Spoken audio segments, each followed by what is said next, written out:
اللهم صل على محمد وعلى آل محمد وبارك وسلم۔ اعوذ باللہ من الشیطان الرجیم، بسم اللہ الرحمن الرحیم۔ ایاک نعبد، ہم صرف تیری ہی عبادت کرتے ہیں۔ تو غسل کرنا بھی عبادات میں سے ہے۔ تو غسل کے مسائل چل رہے تھے۔ زندہ آدمی کس طرح غسل کرے وہ تو بتا دیا۔ جو آدمی فوت ہو جاتا ہے اس کو ہم نے غسل کس طرح دینا ہے، اس کو آج سن لیں۔ جب کوئی انسان فوت ہو جاتا ہے غسل کون دے اور غسل کرنے کی فضیلت کیا ہے؟ رسول اللہ صلی اللہ علیہ وسلم نے فرمایا کہ من غسل میتا وکفنہ وحملہ وحنتہ وصلی علیہ، جو آدمی کسی مردہ کو غسل دیتا ہے، اس کو کفن پہناتا ہے اور اس کو اٹھاتا ہے اور اس کی نماز پڑھتا ہے، تو وہ ایسے گناہوں سے پاک ہو جاتا ہے جیسے وہ پہلے دن پیدا ہوا تھا۔ جیسے بچہ پہلے دن پیدا ہوتا ہے اور اس کے ذمہ کوئی گناہ نہیں ہوتے، بالکل معصوم ہوتا ہے، تو وہ گناہوں سے ایسے پاک ہو جاتا ہے۔ لم یفشی ما رأى، لیکن وہ زہر نہ کرے جو اس مردہ میں دیکھے، یعنی جو اس میں عیب کو دیکھے یا اس میں کسی نقص کو دیکھے تو لوگوں کے سامنے وہ زہر نہ کرے کہ اس میں فلاں عیب تھا، وہ اس کے عیب پر پردہ ڈالے تو اللہ رب العزت اس کو ایسے کر دیتے ہیں جیسے وہ پہلے دن پیدا ہوا تھا اور گناہوں سے معصوم تھا۔ ایک دوسری حدیث میں آتا ہے کہ من غسل میتا، جو میت کو غسل دیتا ہے، غفر له 40 مرۃ، تو اللہ رب العزت اس کی 40 مرتبہ بخشش فرماتے ہیں۔ ایک بار بخشش فرما دی، پھر فرما دی، تو 40 مرتبہ اللہ رب العزت اس کی بخشش فرما دیتے ہیں۔ فَقَاتَمَ عَلَيْهِ، اس کے عیبوں کو چھپائے، جو اس کے اندر عیب دیکھے اس کے جسم میں تو اس کے عیبوں کو چھپائے گا تو اللہ رب العزت اس کی 40 مرتبہ بخشش فرما دیتے ہیں۔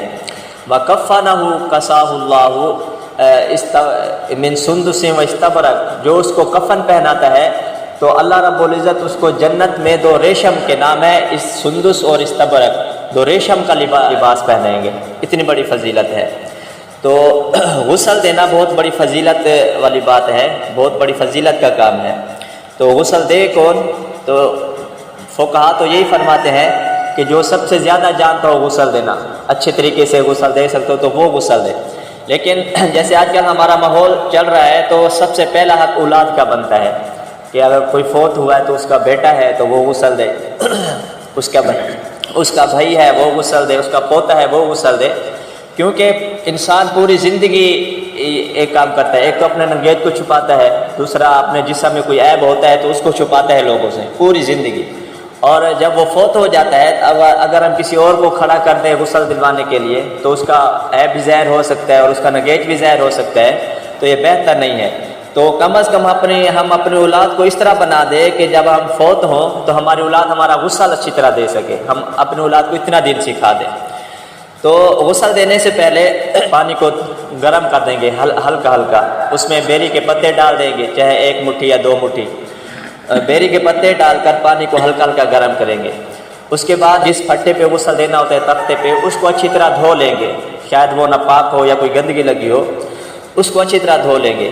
اس کے بعد میت کو اس کے اوپر لٹائیں گے، لٹا کر اس کے اوپر ایک کپڑا ڈال دیں گے۔